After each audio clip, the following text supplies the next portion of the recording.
It is Wednesday, August the 5th. Welcome to Up to the Minute. I'm Todd Duplantis. Great to have you with us for the show. We have got a great show lined up for you for the next half hour or so. My co-host today, well, Brittany Pacheco's feeling a little under the weather. If you remember, she started losing her voice yesterday, had some allergy issues, so she's taking a rested day off today. And we've got Caio Aragon Cruz joining us now from his home across town. Good morning, Caio. Thanks for being here at the last minute notice. Good morning, Todd. It's my pleasure always being here. I'm still drinking my coffee, but it doesn't matter. Let's just keep going. Still drinking your coffee. You got things set up. You're here to join us. We appreciate you being here. We've got a couple of special guests. Of course, it's Wednesday, which always excites us. It's the middle of the week, and it's appearance by HCC Police Chief Greg Cunningham. Good morning, Chief. Good morning, Todd. How you doing today? We are doing great. It is great to have you with us, and we'll be with you in just a moment. But right now, we want to talk about our EMS program. We've got Karen Raney, who is the faculty EMS on the staff there with the Public Safety Center of Excellence out at HCC Northeast. Good morning, Karen. Good morning. How are you? We're doing very well, and I know it's exciting for you because you're getting a chance to work with students who really need to finish their semester in the spring, and you guys are starting to do that right now. Correct. We are back on campus finishing off our kids from the spring, and the paramedic class that was supposed to graduate in July is finishing up this week, so they're going to be able to go out and get certified and go to work as a paramedic. Now, just to clarify for folks watching out there, because they may think, wait a second, I thought HCC is doing face-to-face classes. These are specifically students who are trying to finish up their spring semester. Our face-to-face classes for this fall semester won't start till October, and all instruction will start online for the first several weeks, starting on August 24th. So we'll talk more about that during the show, but I just wanted to clarify that for our audience. Let's talk about the EMS program. Karen, EMS workers right now are the frontline workers being exposed in many cases to COVID on a daily basis. Let's talk about, first off, the need for EMS workers during these challenging times. That is correct. There are several services that are very, very short staffed right now with people who have either been exposed and they're going through the 14-day protocol of not being able to work, or to those who actually have had the COVID, or we have a mass group of people who are retiring. After doing 20 years or so on the street, people are retiring. So there's a huge need, not only for paramedics, but, police officers, firefighters, all of the public service career folks that are frontline out there. And sometimes we don't get recognized as the frontline folks. Yes, we are. Well, and it's encouraging to hear that those students from the spring are getting to finish up, because I imagine many of them are hoping to get out there and get to work very soon. Yes. As I said, my paramedic class is finishing up, and hopefully in the next couple of weeks they can take their National Registry written test, and potentially in about 3 weeks be out working with the service, helping out staffing. In normal times, are these short-term certifications that you can achieve in maybe a semester or two? I understand you guys also fall under the one and done program. Maybe you could tell us what's available as far as certifications, and can you go for the full 2 years and maybe beyond? Absolutely. So the beauty about our program is there are several levels of certification. They start off with the EMT Basic program, which is 1 semester. And once they finish with the EMT Basic and become certified, they can go out and get a job right away. So in 1 semester, they're able to go out and be a part of the workforce. If they want to continue on with the program, their next step is the Advanced EMT, which is about a semester and a half program. And then if they want to complete paramedic, that's about another year. So in about 2 years, they could be a paramedic. And then we do offer an associate's degree also in paramedic that they can finish up afterwards. But it sounds like after that first semester, as you mentioned, they can go out and get work. Do many of your students do that while they're still attending school? Yes, a lot of our students do. Most of them go to work for what we call our transfer service, and they're the ones that move patients interfacility from a hospital to hospital, or say a nursing home to a hospital. So a lot of them, once they finish EMT Basic, go and they're starting to work while they're continuing on with their education, because most 911 services want to have paramedics staffing their ambulances. And I imagine finding jobs is really not hard for your students. No. And you guys do help them with job placement as well? We, a lot of it when they're in clinical settings, they rotate through a lot of the different services. So we always tell them that's kind of your interview.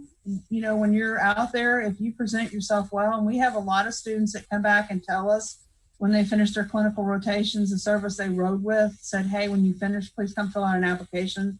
We would like you to go to work. We also do, especially at the paramedic level, when we're back into a normal face-to-face routine, have hiring fairs. So we have a lot of the 911 services come out and talk to them about what they offer and when their hiring dates are and things like that. So yes, we do try to help place them, especially at the paramedic, but most of our students don't have a problem. We have a very vigorous program, and the services know when they come out of our program, they're ready to go in the working world. Let's talk about when COVID hit and all of us went virtually online Yes. with instruction and delivering education and communicating with each other. How did your instructors deal with this, and how was it receptive from your students? I will tell you, the month of March and April were very stressful for us because our program really is meant to go face to face. It's not an online type education. But we all worked very, very hard to get our program moved to an online platform. We did meetings via Zoom a lot with our students. We still hold weekly and sometimes twice a week meetings with our students. We do some lectures over Zoom for them. We have been in and out of our building doing skills. Again, we're a specialized program where the college is closed to other programs. We have a protocol set in place. Our students come in, they have temperatures taken. They're wearing face masks and gloves and goggles the entire time they're in the building to prevent spreading COVID. If any of them are sick, they're held out. They are not allowed on campus or in class. Obviously, they could be in the lecture part of it because they're at home. But we quickly got everything moved up, and we kept going with our program where a lot of programs shut down and are still shut down. We kept our program going. And kudos to you guys for that. I mean, the faculty and staff across HCC really accelerated the learning so that we could deliver our students an online education within a quick amount of time. I understand you guys have a simulation lab. Let's talk about that a bit. We do. We have some very top of the line mannequins. They do some freaky things. Their pupils will change, and I have a birthing mannequin, a mama who will birth a mannequin out. We have some interactive babies. Again, we have some adults that do all kinds of stuff. We built an apartment within our suite, so and it has a bathtub. It's small, so we can put them into things that they run into in the field. I also wanted to ask you about this as well. Do you see your department using more virtual reality in the future, especially now that we're in this age of COVID? I know it's a hands-on instruction with your students, but do you see that playing a role as we move in the future? We do. There are some good there's some videos out there, but really with this program, you really have to be hands-on. And that's why I think we were finally allowed to come back in, because in virtual reality, I can't start an IV. Those are things you have to go through the steps and actually stick the plastic mannequin arms to learn how to do that, or to put a breathing tube into folks. So we can do some scenarios with virtual reality, but they really need that hands-on to really learn the skill that they're doing when they go out in the field. Karen, I've talked to Chief Cunningham about this several times over the last few weeks, but the city of Houston, Harris County, frontline workers like police officers, EMS, those workers, many times in this age of COVID, many people are getting sick or having to quarantine, and it's affecting the workload. How does that, as you see, affect the EMS job and the way that you're doing your job right now, especially when you've got a lot of colleagues out in the field that are having to quarantine or maybe getting sick? Right. Well, a lot of it is teaching these kids how to properly wear their personal protective equipment. One of the things that Fort Bend EMS did for us is they did a fit test for all of our students, which is the N95 mask, to make sure it properly fits, so that when they're back out in the clinical setting, we can protect them. One of the things that's excellent for them is they're out learning how to work in a COVID world or pandemic world. because, you know, we're going to have another pandemic hit, and these guys will be very well trained for that. But that's another reason why we've got to get these students out of our program and certified to cover those folks, because there's so many services that are short from people being sick. Absolutely. And Karen, once again, I'm very happy to hear your students are able to get back in there and finish up that semester. Best of luck to them. And thank you for joining us on your program. Folks, if you'd like to learn more about our EMS program, we're going to put a link in the post of this show that you can go directly to their Center of Excellence. Right. We'd love to see them next semester. We're going to, like I said, we're going on. We're not stopping. Absolutely. Thanks for being here, Karen. Good luck. Thank you. Bye-bye. And we're going to move on to Chief Cunningham. Chief, as Karen was just saying, we've got some activity taking place on our campuses, but just to be clear, these are students who are making up the spring so they can move on with their college career. Yeah, absolutely. So it's a really specialized group of people. EMS, by the way, Karen and her team, they are an awesome program. They really are. If anybody out there is even thinking that they might be interested in that kind of life, that program is really one of the best programs in the college from my perspective, and they really need to take a look.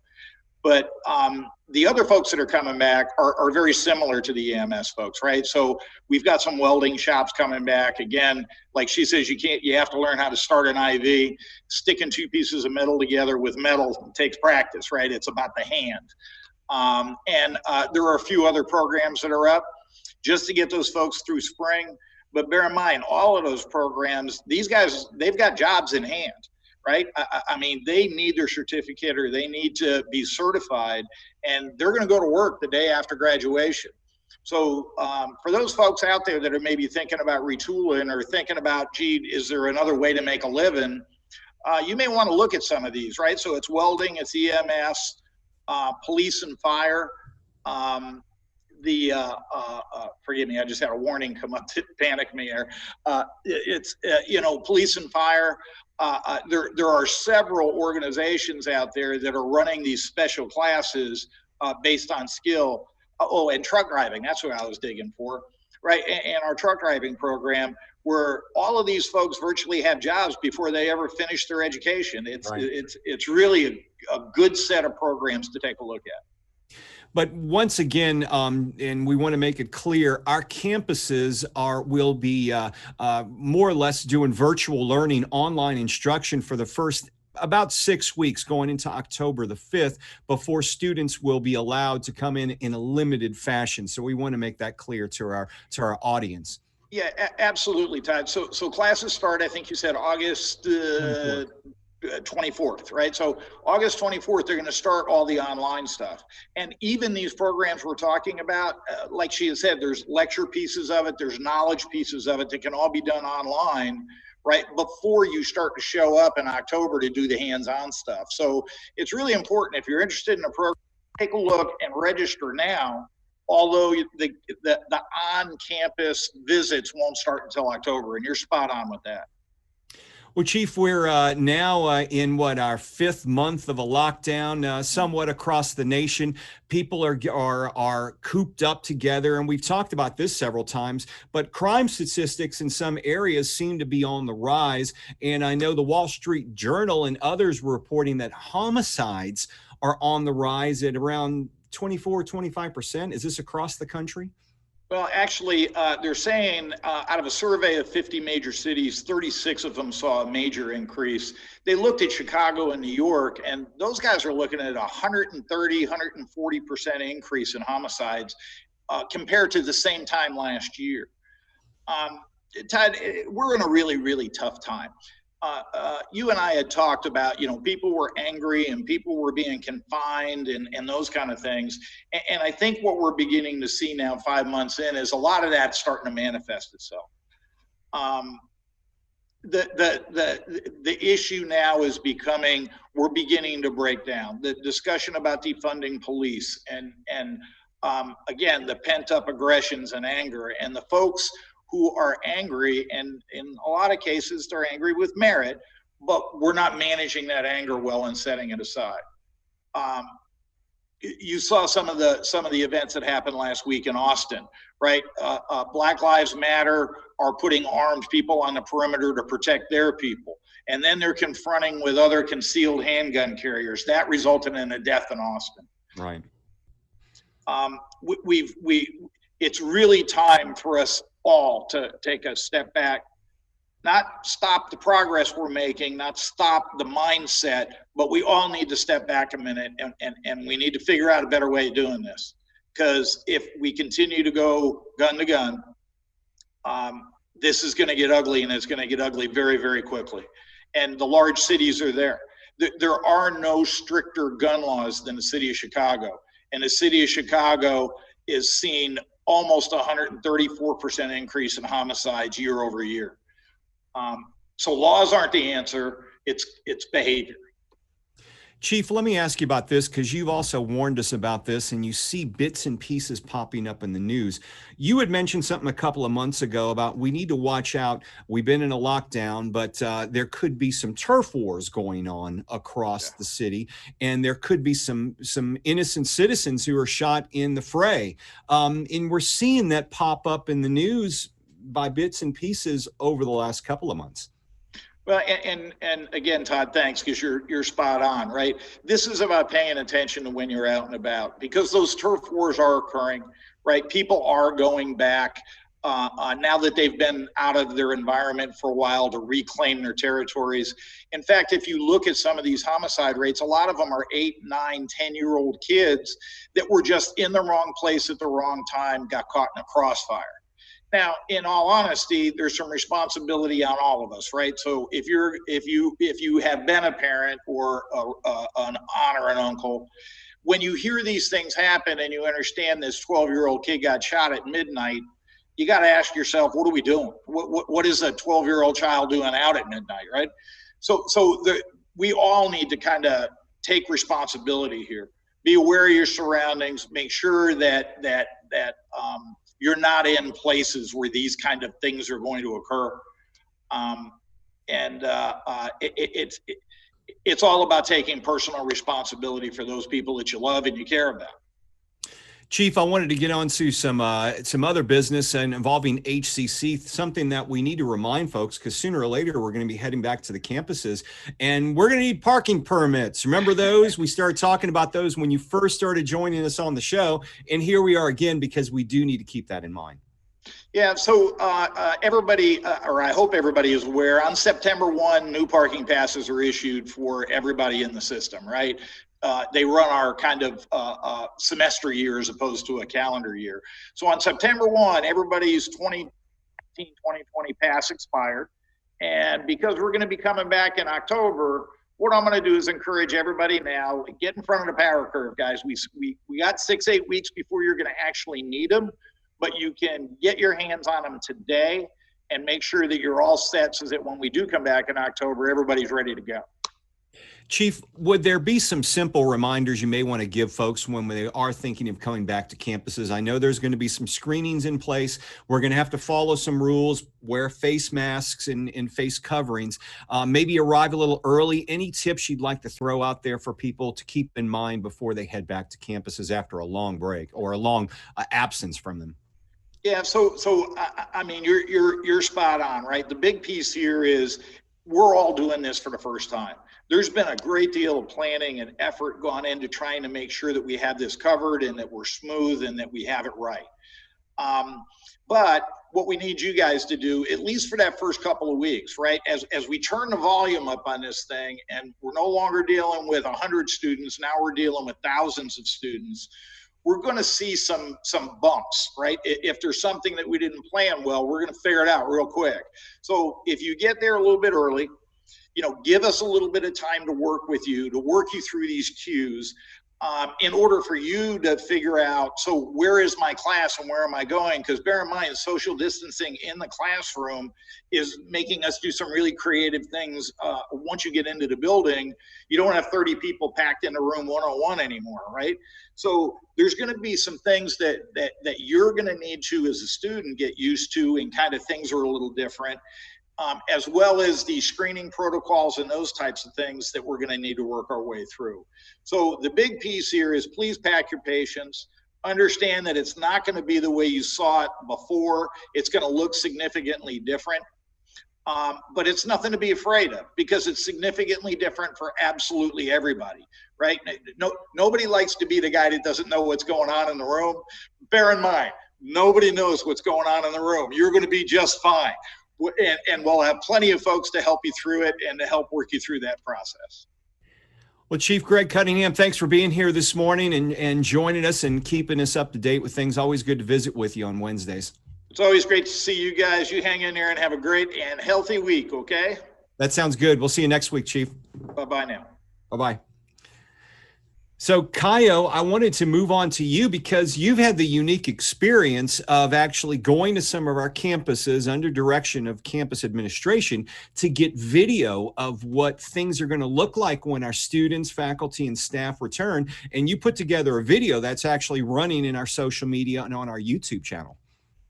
Yeah, I really enjoyed going there. First, because I didn't know we had so many different courses, including the truck driving. And I think it was a cool experience because I got to see the simulators.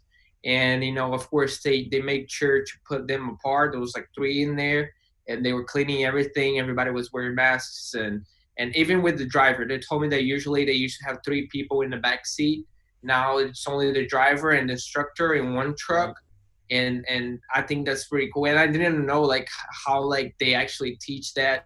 I also went to the police academy where they teach the students, you know, they do the same thing. They keep the spacing between the ends. So I was really excited to see that that's actually working and people were respecting. Everybody was wearing a mask and, you know, keeping the distance.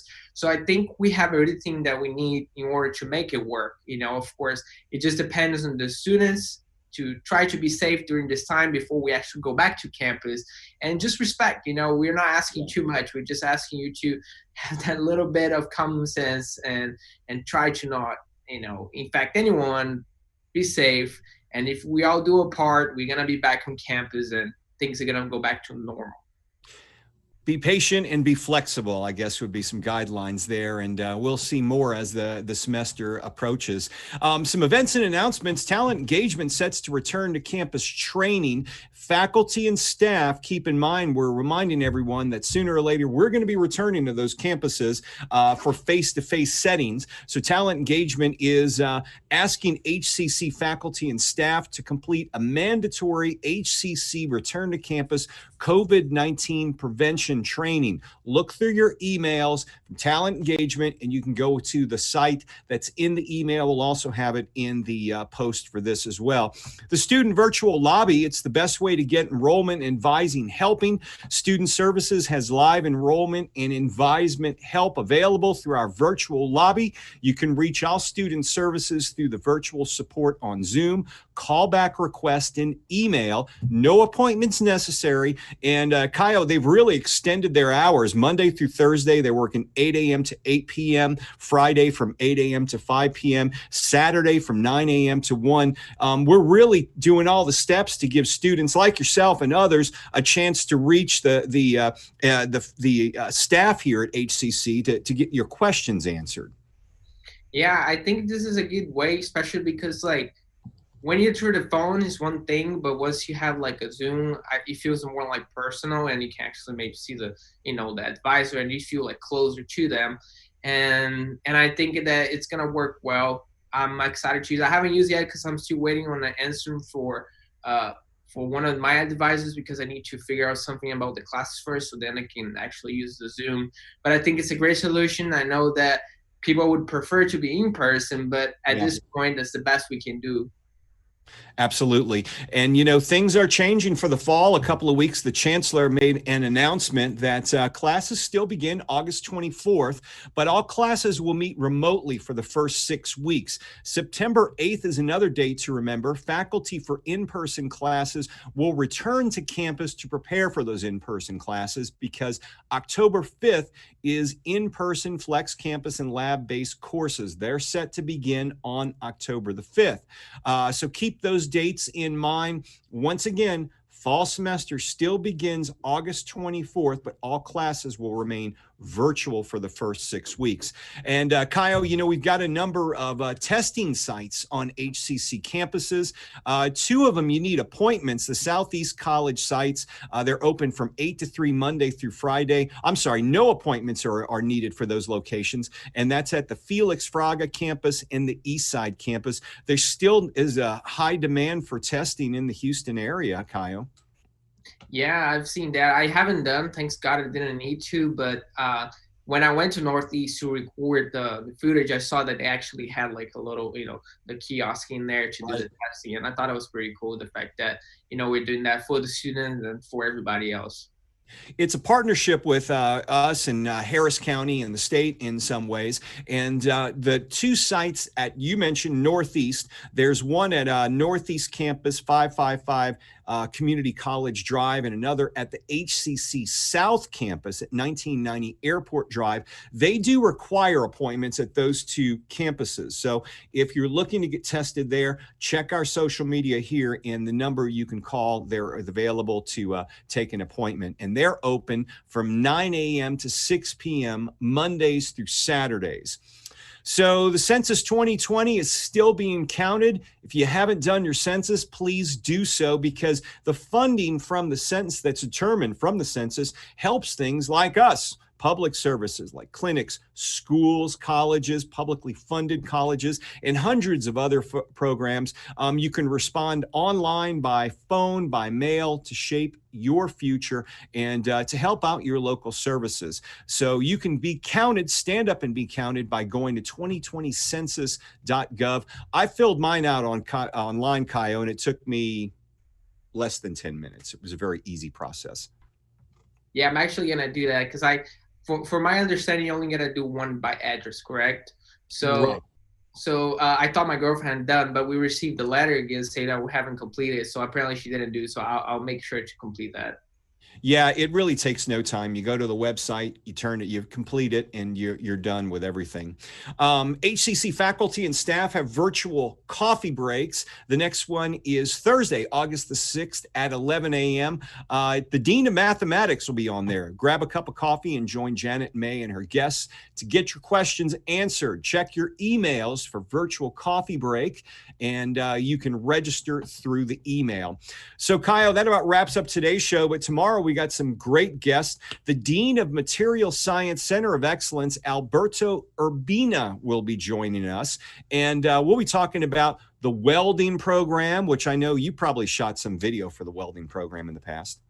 Yeah, I did too. And actually, I got some slow motion.